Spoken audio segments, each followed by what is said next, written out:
Powered by Riverside.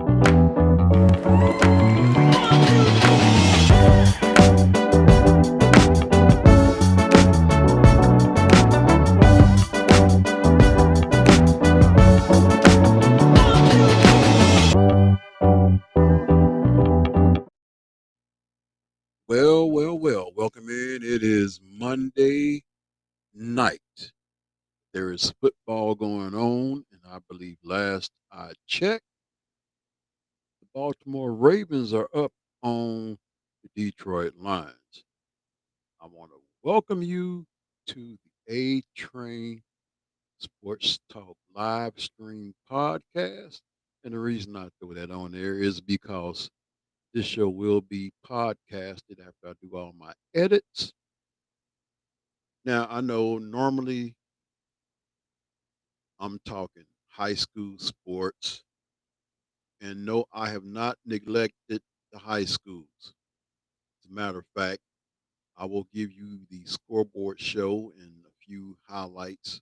When I say highlights, some points of emphasis of some key games that were played throughout the state, and right here in the city as well too. Also want to say to those of you who are still clicking on the player spotlight that I posted on TikTok, I want to say thank you for the likes. Thank you for the views. I really appreciate that. Tonight, though, on the ride, that's right, we call this the ride now. We're going to go in a different direction. Uh, I dropped my podcast the other day on In the Zone, and I did post a link. So I noticed there were a few people that downloaded that particular episode. It was titled Mike Gundy Fired. I know he has not been fired, but I'm pretty sure some of the Oklahoma State elitists, uh, that would be like the boosters and some of the alumni that probably have a little bit of sachet, so to speak, are probably ready for a reset in Stillwater.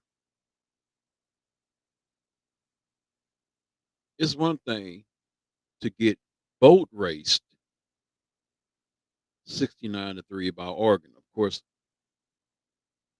Oregon is a legit team. So let's get that straight. 69-3, it's kind of hard to fathom. I do not remember, even when Oklahoma State was in the days of the Big Eight, Big 12, I don't even recall Nebraska ever beating Oklahoma State like that. Then they kind of rebound and they beat some FCS or lower tier FBS team. I might have been Arkansas School for the Blind. I don't know. But they turn around this past Friday night on their home turf in a game against their rival, if that's what you want to call them. And I have seen a few games between them and Tulsa has put a scare into them. But now what's scary is Tulsa is like Oklahoma State little redhead stepbrother. They like to beat them around, so to speak. Well, this time, the final score was 19-12. Tulsa walks in to Boone Pickens Stadium and beat their older brother, their big stepbrother, Oklahoma State, on their home field by the score of 19-12. And yes, Tulsa does bear the name Hurricane, but they're not the Miami Hurricanes. They are the Tulsa Golden Hurricanes. So Let's get into Mike Gundy because he's not just sitting on a hot seat. That seat has been turned up degrees beyond imagination. That seat he's sitting on is an inferno, and it may be a volcano waiting to erupt. But this Tulsa loss really heightens things for Mike Gundy. It's not just some shaky early season wiggle anymore. It has turned into a much deeper crisis of confidence and credibility. Here's how and why this game cranks up the heat and what it means going forward for Mike Gundy. What just happened and why it matters. Oklahoma State lost 19-12 at home to Tulsa. First time Tulsa, first home loss to Tulsa in decades. And doing my research, it's been since what, 1951? The loss, in essence, drops OSU to 1-2 overall and continues a troubling streak. They've now lost 11 consecutive FBS games dating back into last season. The Oregon blowout, 69-3, earlier in the season already had people worried. This Tulsa result feels much, much worse. It's a smaller opponent, a rivalry type game at home. Those tend to punish more in the eyes of fans, boosters, and media. I'm not media. I'm just a podcast guy. If you want to label me as media, hey, go ahead. I used to work in radio, so it don't bother me what you label me. So how much more does this affect Gundy's status? This isn't just adding stress, it's changing the narrative in real time. Matter of fact, as I was watching that game unfold, the first thought that came to my mind, first of all, he's lucky this wasn't a road game because they probably would have left him on the tarmac and told him to find his own way back to Stillwater. Get back the best way you can. Go to Ava's, go to Hertz, go rent you a car and drive back if you have to. You're not riding on a team plane. You are not worthy of being our leader no more. That's how bad it is, in my estimation. So from a hot seat to an inferno. Before Gundy was under pressure. Last season was bad. This season started ugly. Yep, that's right. It started ugly. That 69-3 beatdown. It's as if Oklahoma State forgot how to play football. But disasters like this accelerate discussions. Critics are no longer asking if there should be change, more are asking when. Pieces are already being written about whether the time has come. So let's talk about the boosters, fan base, and the morale. The fan reaction has been rough. You can hear the boos throughout the stadium, chants, social media piling on. I guess that's where I'm in play. Tulsa isn't a Power Five traditional powerhouse. Losing home to them damages trust. Boosters may start asking questions if they haven't already, not just about game management, but recruiting, NIL, staff, etc. So the recruiting and perception implications. One bad game can be excused. Two in a row or three after a prior bad season is a pattern. Prospective players, transfers, etc., care about momentum and program prestige. If OSU looks weak versus smaller programs, that bleeds into recruiting classes. Also, media narratives will frame OSU as unable to keep up in the new college football era, which is the portal, NIL, and so on and so on. Then you have to deal with the administrative pressure and decision points. Gundy has built up a long resume and strong past record. I hate to say it like this, but now more than ever, that Janet Jackson song plays a big part. What have you done for me lately? Oh yeah, I give it to them. A few years back, they beat OU. That might have been saving grace. That was the last time they played them before OU exited to the SEC. How about the year before that year when they beat OU and Lincoln Riley packed his bags and went west, and OU fans called him Tebow. That spelled Tboy. I will paraphrase. That stood for that boy out west. Y'all know what the real B stands for. But decisions around contracts, buyouts. Well, let me go back to this. Gundy has built a long resume and strong pass record, which can't be denied, which gives him also a little bit, not I'm not gonna say much, but I'm gonna say gives him a little bit of a cushion. But that cushion shrinks with each loss of this magnitude. Decisions around contracts, buyouts, staff support, and what it will take to right the ship are going to become more urgent. So, what could salvage look like or not?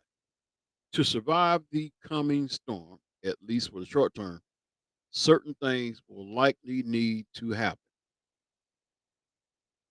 Clear improvement immediately, especially in the Big 12. If OSU doesn't respond in their conference opener, expectations will shift from hope to change needed. Better consistency, fewer embarrassing breakdowns.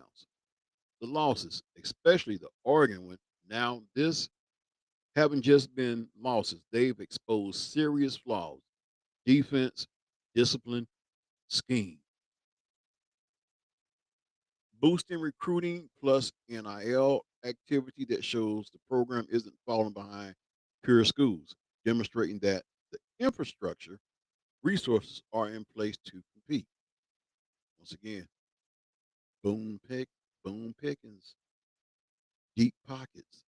I believe he's an oil man too. So you know he got the money. That's why I don't think a buyout be any problem. We'll get to that later. Some patience from administration and boosters, but that patience is finite.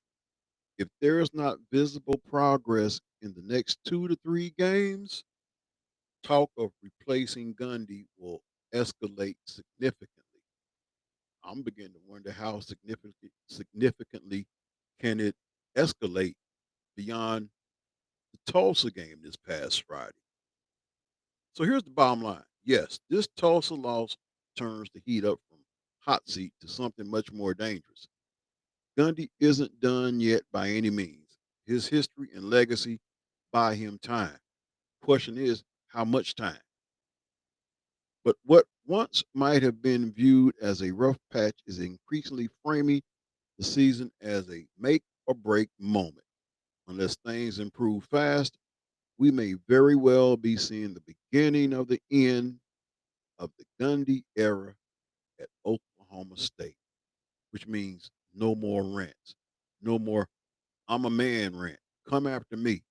Don't come after these kids. I'm a man. He was what, 50 at the time? Come after me. I'll even say this. Watching that game, I promise you, Gundy looked bewildered, befuddled, bamboozled, discombobulated, and any other adjective that you can put with that. So, just what are people saying about Coach Mike Gundy? Several analysts think Gundy is very much on the hot seat and that Tulsa loss only makes the idea of making change more likely.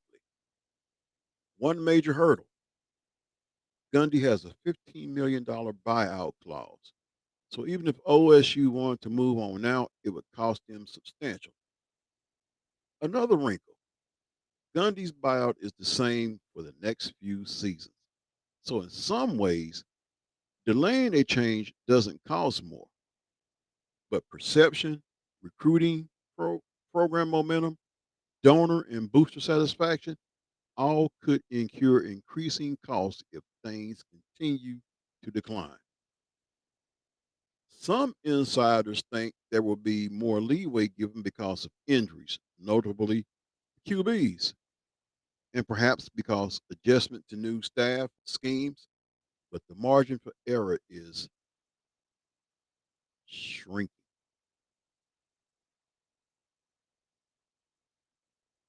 So, summarizing, odds of change have certainly risen.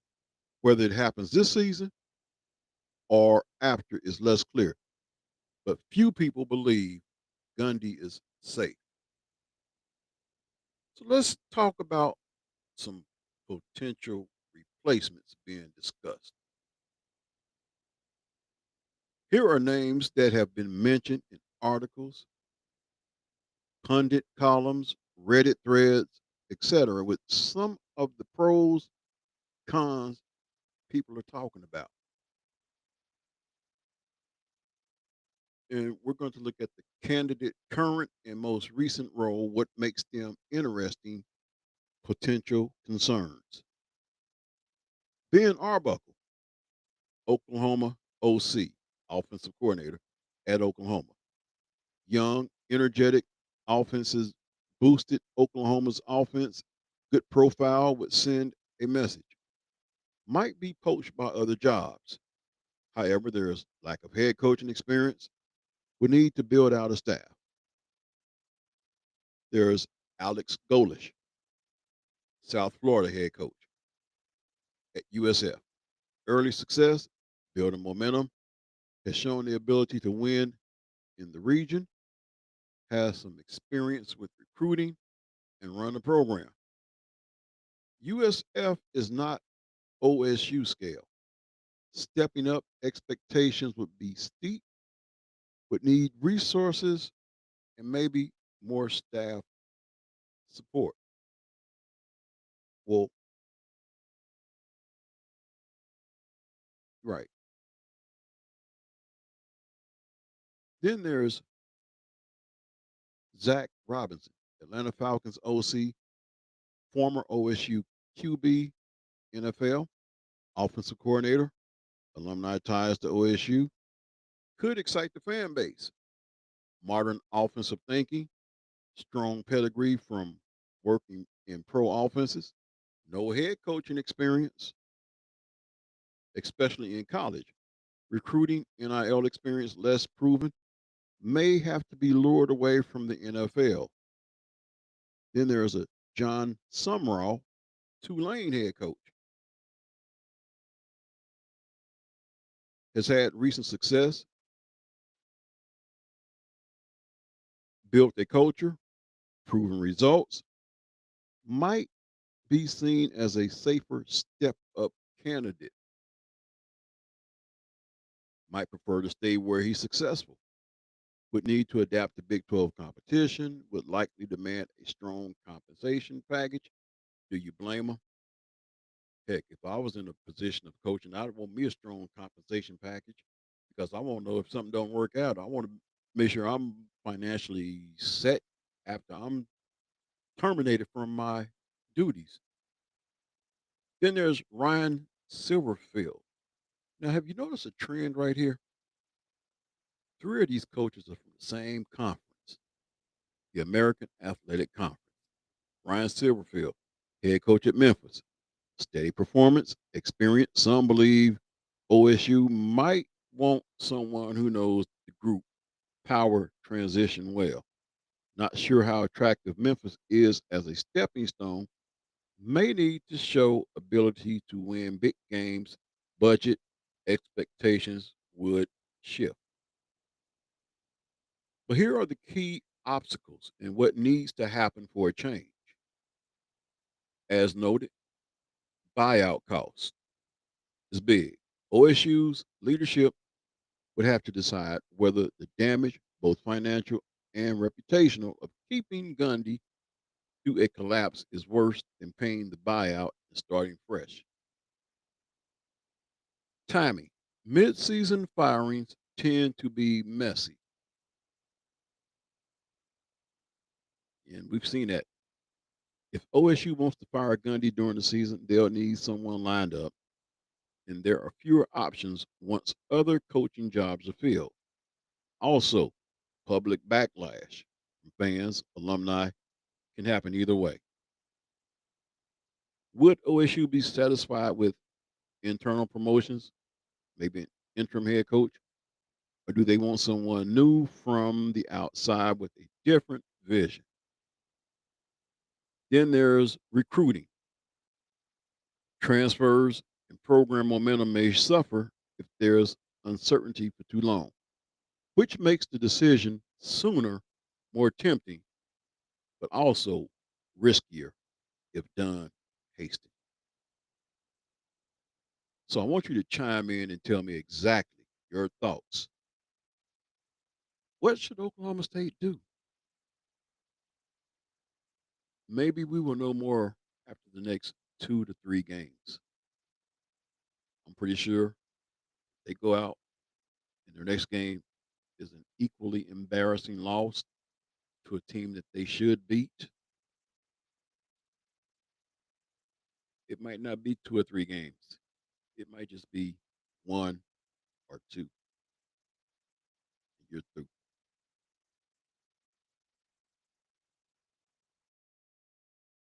Well, what I'm going to do now is I am going to transition because there is another coach who may very well be on the hot seat as well too.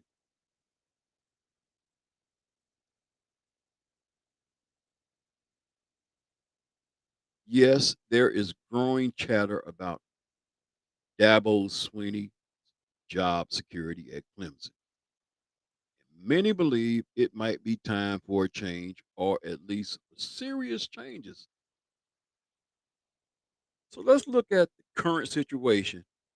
And is Sweeney really on the chopping block?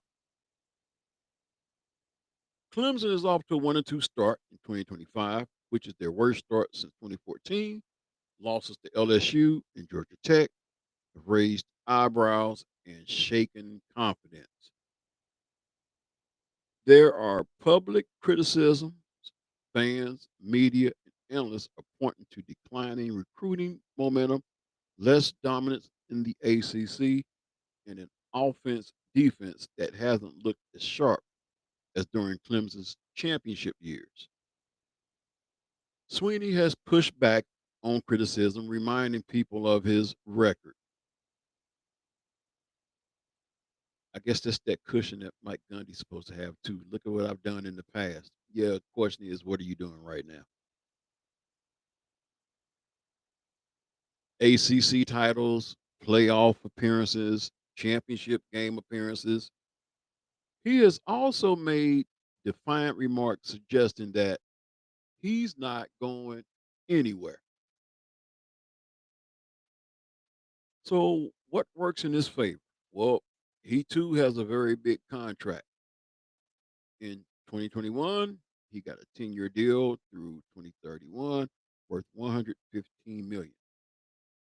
The buyout to move him is huge, about $60 million in 2025, dropping slightly to 57 million in 2026. After that, the buyout is full remaining salary. He has built a strong legacy at Clemson. There is a lot of goodwill and institutional memory to the successes. That tends to give coaches like Sweeney more latitude when things decline. So, is he on the chopping block? Probably yes, in terms of public perception. But whether Clemson leadership is ready to pull the trigger is another matter. Contract and financial implications make it a very high stakes decision. So, is it time for change? Here are arguments for and against making a coaching change now. Arguments for change. Trends of decline. Clemson is no longer viewed as elite, especially on the defensive side. Recruiting may be slipping relative to peers, and recent losses are less forgivable.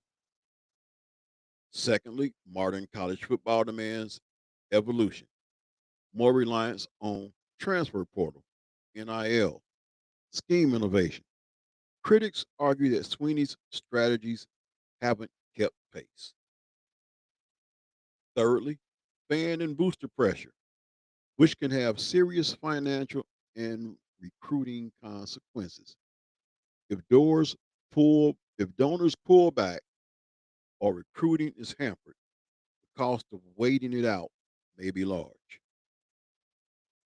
The arguments against goes like this: massive buyout costs. Tens of millions make a coaching change extremely expensive. Clemson would have to weigh budgeting this and what the opportunity cost is. Secondly, legacy and loyalty. Sweeney is deeply woven into Clemson's identity. Changing coaches can have ripple effects with staff, alumni, recruiting morale. Thirdly, room for turnaround. Some believe Clemson's still got enough base talent, recruiting leverage, resources that with some adjustments, Sweeney could pull through. Given the scale of the contract, it's probably more about when than if among many observers, unless Sweeney can show noticeable improvement soon. So, who would be a good fit if Clemson does move on? As with these rumors, several names are being floated for more obvious but expensive.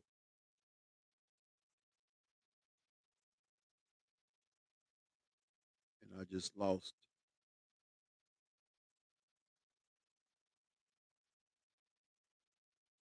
There we go. Several names for more obvious but expensive hires to riskier or longer term gambles. Here are some of the top candidates with the pros, what they bring, what might be risky. Brent Venables, remember that name? He was the defensive coordinator. Former Clemson defensive coordinator, well known, understands Clemson culture, proven recruiter, and defensive tactician. Gets buy in from fans. Would cost a lot. He already has a high profile job at Oklahoma. Might expect strong autonomy, high expectations. Then there's Lane Kiffin. Very strong offensive mind, recent success, draws excitement, could bring energy and offense innovation. Reputation for volatility might clash with Clemson's traditional structures. Long term commitment might be questioned. How about this name? Prime time. Deion Sanders. Huge name. Can recruit. Lots of media buzz. Can elevate national profile. Could attract portal NIL talent. Culture fit. Clemson has more institutional expectations and norms.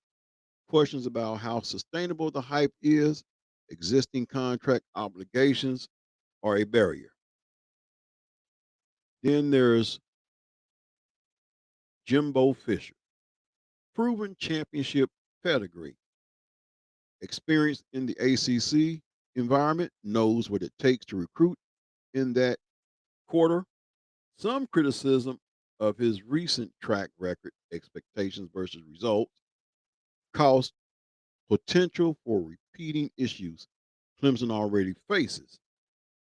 Shane Beamer, younger, energetic, recruiting presence, underdog success, may be more willing to adapt to changing roster realities. Less proven against top tier competition, fans might be skeptical given rival status. South Carolina would take time to build. Others have been mentioned too. Some reports include names like Brent Venables, Lane Kiffin, Jimbo Fisher, etc. So, what is my view? What seems most likely? If I were to bet, I think Sweeney probably gets through the 2025 season unless there are some really bad blowouts or a collapse in recruiting NIL momentum. The buyout just makes a mid-season or even end-of-year firing especially painful. But his margin for error is small. A couple more embarrassed losses, particularly versus unranked or weaker ACC competition, and the pressure will become unbearable. So if Clemson does move on, the likely direction is someone who can mix continuity plus branding with innovation. Perhaps Venables, if he's willing, but again, cost is high, or someone who brings strong offense or NIL recruitment plus a defensive reset. So there you have news on the possibility of two coaches who may end up finding out what a pink slip exit door looks like. But guess what? I'm not done. No, no, no. I'm not done. Not by a long shot. Because now I'm going to transition to the NFL. We now are going to talk about a team that I have been rooting for since I was a kid. People ask me what drew me to that team. It was the star on the helmet. I'm going to mention a name. Some of y'all here in the Wichita area, y'all probably might remember his name, but his name is Scotty Bullock. He was a big Minnesota Viking fan. I was a Dallas Cowboy fan. We were always, especially in our art classes, we was always drawing pictures of football players. I was always doing the Dallas Cowboy helmet with the star on it. Back in those days, Crayola crayons was very popular. So I would draw a football man, hope run the football.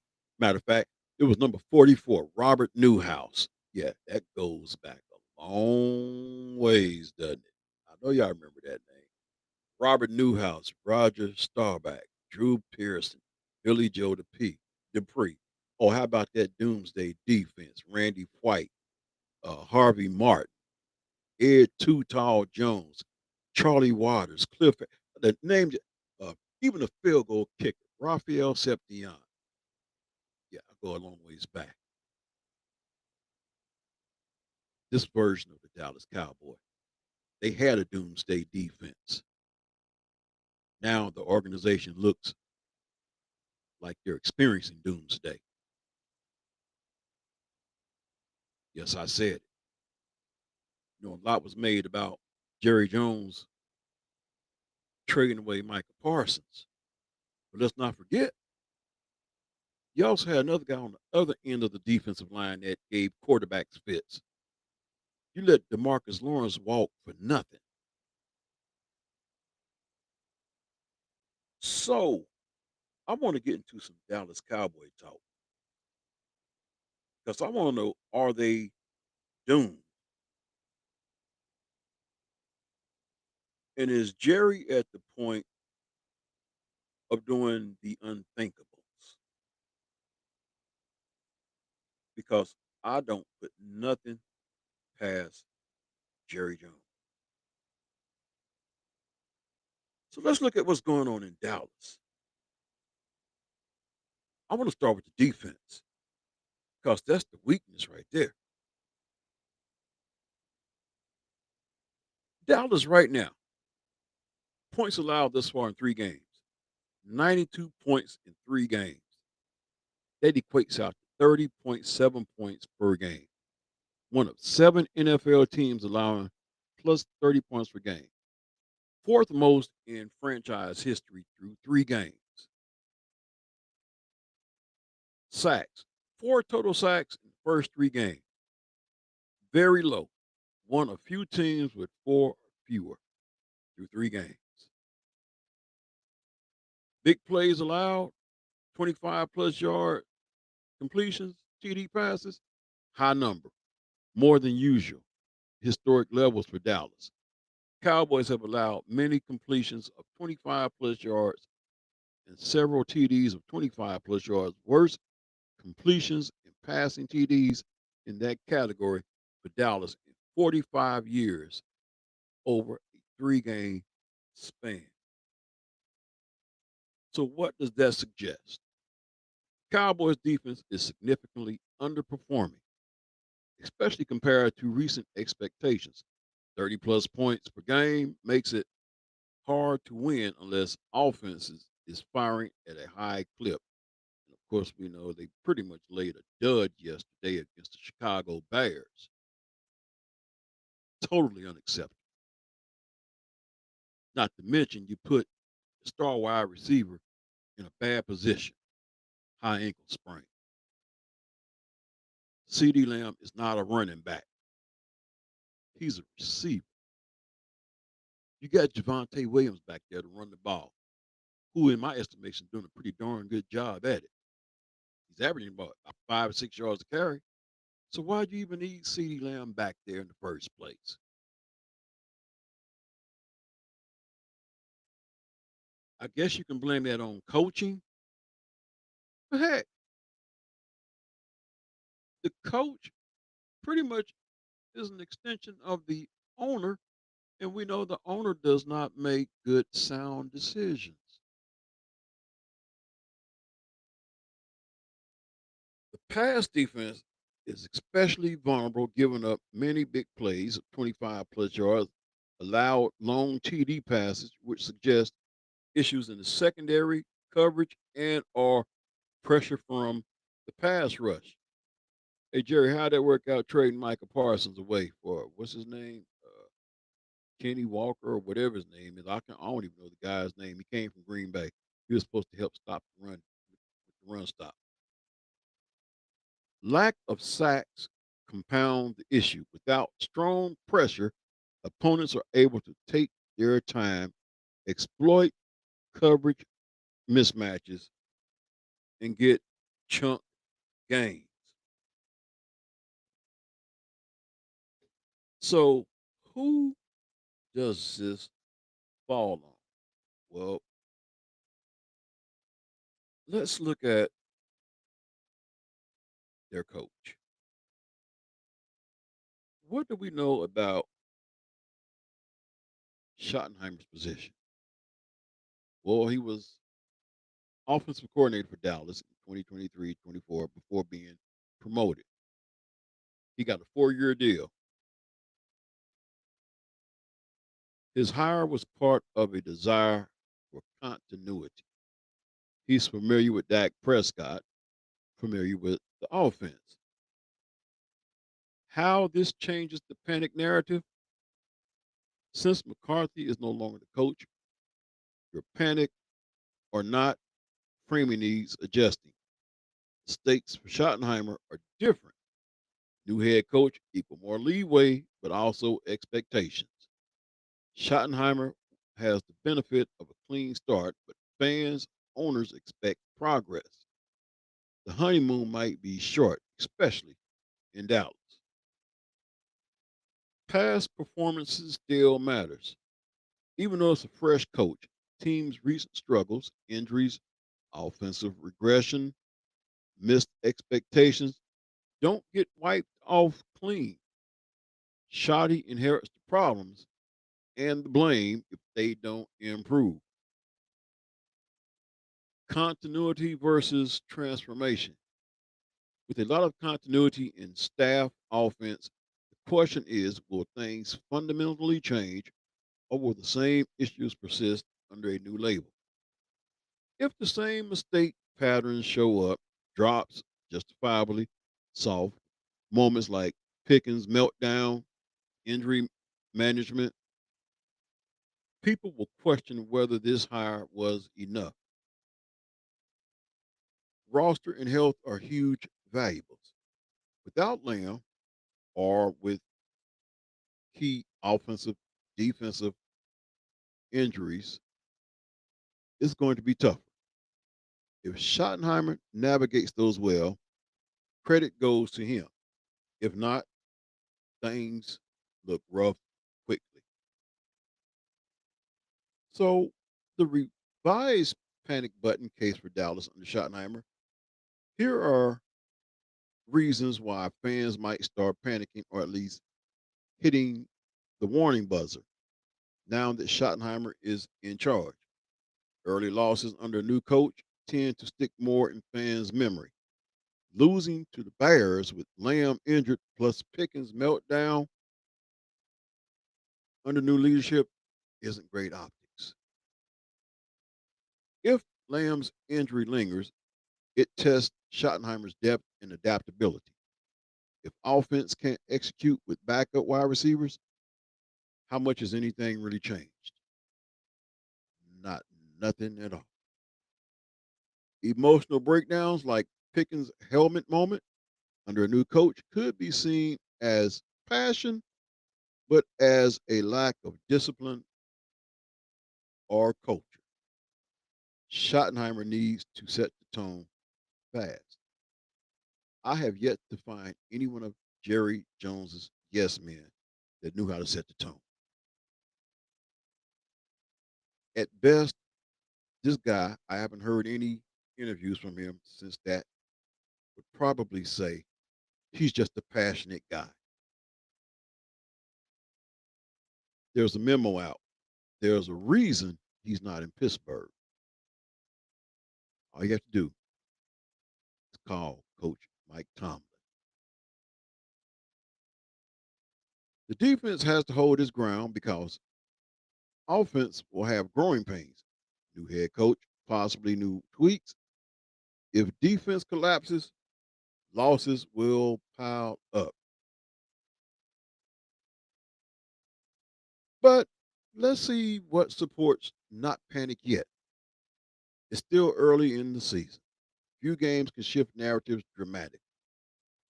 Schottenheimer's in first head coaching role perhaps should allow some margin.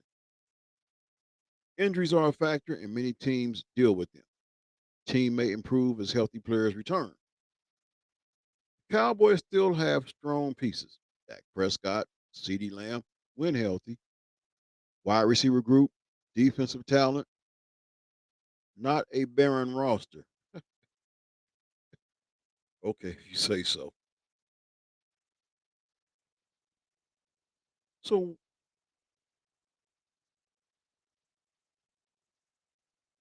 with Brian Schottenheimer now at the helm, is this the point where Cowboy fans should start getting uneasy, or is it still early enough to trust the new regime?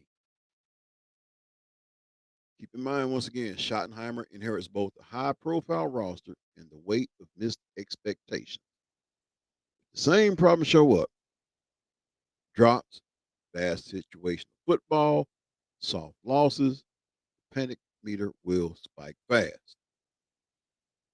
Injuries are real, but how Schottenheimer handles adversity, his leadership, the culture, discipline, that will tell us more than just the scoreline. So, should we panic? Cowboy fans, should we panic yet under Schottenheimer? Simply, that's yes or no. That's going to be a poll question. I want to hear from you. I want all Cowboy fans to weigh in. Tell me what you think. Because now I really want to stir the pot because I don't put nothing past Jerry Jones. And I'm pretty sure when Cowboy fans see this or they hear this, chances are they're going to say, why are you putting that out there like that? Well, who's the owner? Jerry Jones. If he would trade Micah Parsons, what makes you think, well, let's just go ahead and transition into that.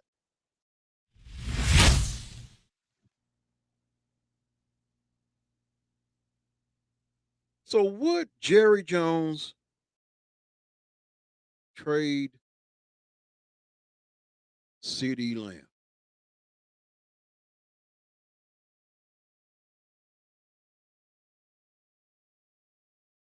And that's a very sharp question because with Dallas sitting at what 1-2 and their defense hemorrhaging points, anything feels like it could be on the table, especially Jerry Jones involved. So let's take a look at this. Would Jerry Jones actually trade CD Lamb? Unlikely, but not impossible. I mean, Jerry has historically been very loyal to his stars. Emmitt Smith, Romo, Dak, Zeke, and reluctant to admit mistakes. Lamb is his crown jewel. Drafted, developed, marketed as the guy. That said, Jerry does make splash moves when backed into a corner. Think Amari Cooper trade in, Herschel Walker trade out, 1989, etc. If he feels like the team is going nowhere and Lamb won't resign long term, he could listen. So we're going to look at the pros of trading CD Lamb. Massive return of assets. Lamb would command at least first round pick, likely multiple high picks, plus maybe a player, wide receivers of his caliber, 25 years old, elite production, rarely hit the market. Roster reset, rebuild.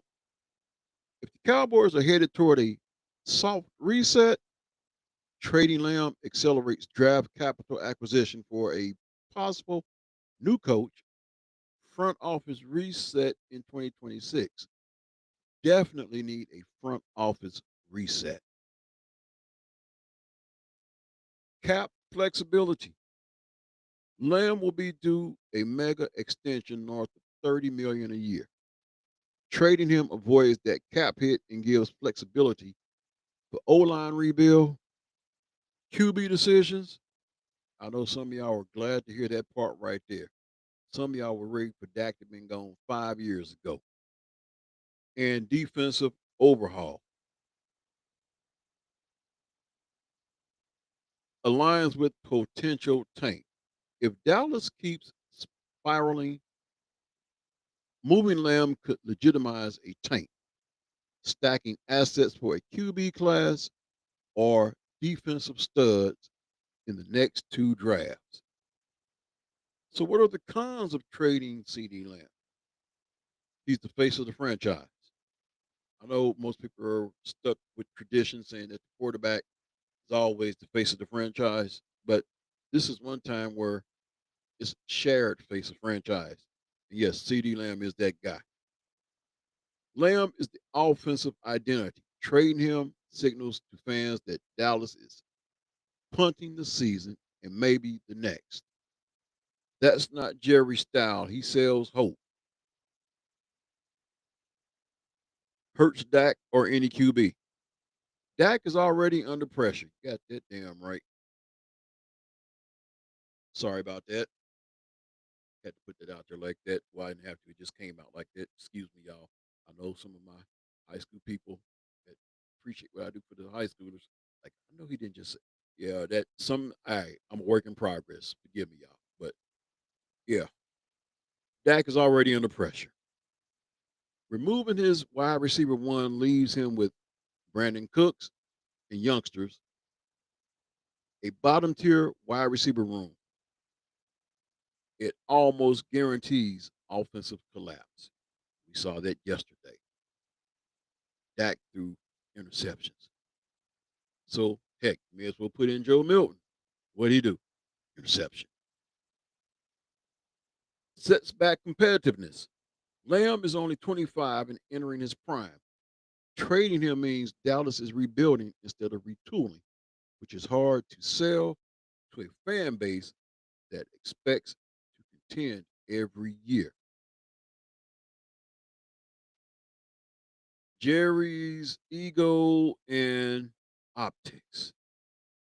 Jerry would have to admit that this roster, which he's been hyping, isn't good enough. He doesn't like appearing as if he's given up, especially mid-season. So the bottom line, probability, maybe 10, 15% chance if things completely fall apart by the trade deadline.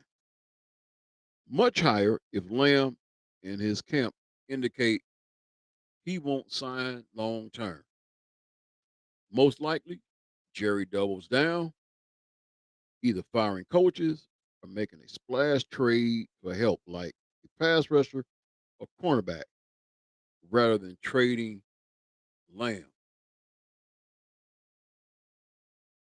So let's look at some possible trade partners if Jerry were to listen.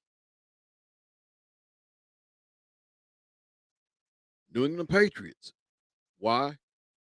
They're starving for offensive firepower to help Drake May develop.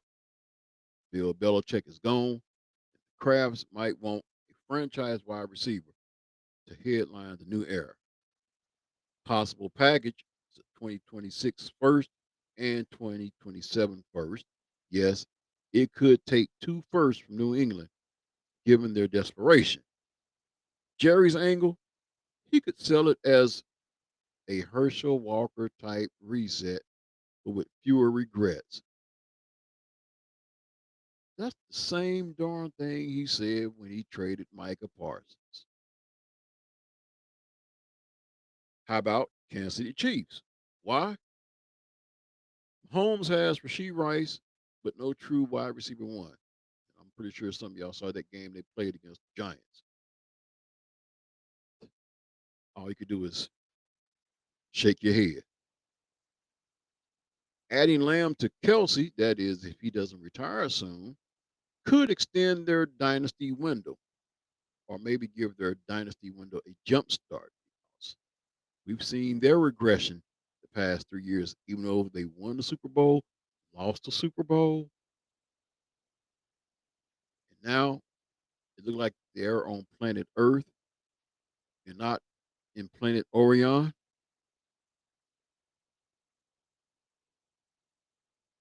Possible package, how about 2026 first and conditional 2027 second that could escalate to a first based on Lamb's production. Jerry's angle, this is scary. He'd be handing the Chiefs another weapon. But KC is the type of team that overpays in picks to maximize Mahomes' prime. Here's another one I know Cowboy fans don't want to hear, especially knowing that this Sunday the Packers come to AT&T Stadium with Micah Parsons chasing Dak Prescott. It's going to be interesting to watch that too. Make sure I be glued to the TV for that one. I want to see that one. Why? Jordan Love is emerging, and the Packers have a loaded young wide receiver room, but no proven superstar. Pairing Lamb with Christian Watson and Jaden Reed could be special. Possible package 2026 first and 2027 second, and a defensive player. Jerry's angle, he might hesitate to empower a fellow legacy franchise, but if the Packers offer top draft capital, it's worth listening. Then there are team, the team that beat the Cowboys yesterday and made Caleb Williams look like an all-pro.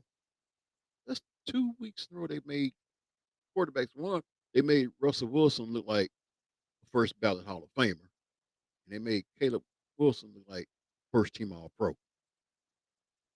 If Caleb Williams looks like the real deal, surrounding him with DJ Moore and Lamb could change the franchise trajectory.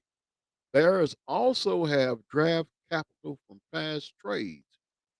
So the possible package would be 2026 first, likely high, 2027 third, and depth player. Jerry's angle, Lamb in Chicago keeps him in NFC, which Jerry might hate, but the Bears' pick could be top 10, very tempting. What Dallas could realistically get, baseline asks, first round pick, second round pick. Premium haul, 2 first round picks. Player throw ins, a young defender or old lineman could sweeten the pot. So my final thought on this is Jerry Jones loves stars, and CeeDee Lamb is a marketing machine in Dallas. But if Jerry thinks the Cowboys need a foundational reset and a team like New England or Chicago waves 2 first round draft picks, it could get very, very interesting. So I want you to weigh in and tell me your thoughts on today's show, tonight's show. Hope you have enjoyed it. Also, I want to let you know this show is Powered by Riverside FM. That's right, powered by Riverside FM, streaming live right now on YouTube, twitch.tv, and will later be podcasted. And you can check the podcast out on Spotify, iHeart, Amazon Music, the Odyssey app, even the SPREAKER, the Spreaker app, free app. There will be a poll question, so those of you who have Spotify, check the comment section, drop your comments, let me know where you're listening from. Answer the poll question. I might put several on there. I know I'm gonna put one on there for sure. But let me know your thoughts. Let me know where you're listening from. I would love the feedback. But until the next time, take care of yourself and each other. This has been another episode of the A Train Sports Talk video stream podcast known as The Ride. Take care of yourself and each other. I'm bringing this train into the station.